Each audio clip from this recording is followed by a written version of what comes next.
hata sitahubiri.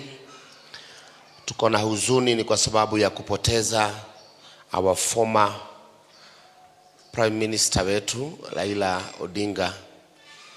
It is a painful day kwa sababu mimi nimemchagua mara 5 lakini tumeanguka mara 5. So sijui kama nikuwa sikuagi right, lakini it's a painful day kumpoteza. Hatukudhania mtu anakufaga haraka hivyo.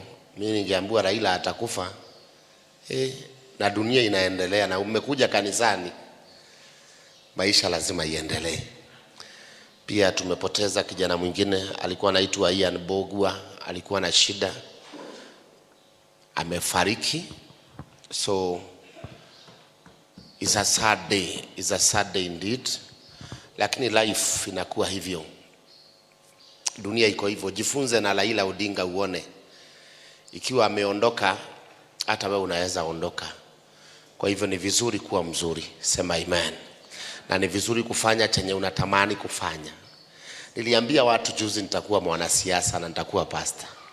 Watu wakaniuliza, pastor utakuwaje mwanasiasa na ukuwe pastor? Nikamwambia nitafanya chenye napenda, maana muda ni mfupi kukaa duniani, semeni amen. Na nikaambia watu, one day I'll be the president of this country. Watu wakasema siwezi kuwa rais ya Kenya. Na wewe ungetaka kuwa nini? Uliza jirani yako, wewe ungetaka kuwa nini? Wewe ungetaka kuwa nini? Na wewe jaribu hiyo kitu ungetaka kukua. Mimi sina kitu ingine. Mungu awabariki. Leo sina mood. Najua mmebarikiwa. I don't have that mood, so much mood. Hata watu najua wanaendelea kukuja, wengi bado hawajaingia, ndio wanajua Pastor Kanyari amesimama kwa madhabahu. Sasa within a short time kuna watu ni kama wanapigia nanga simu nikisimama. Sasa waambiwe ibada imefanya nini? Imeisha. Tusimame kwa miguu yetu.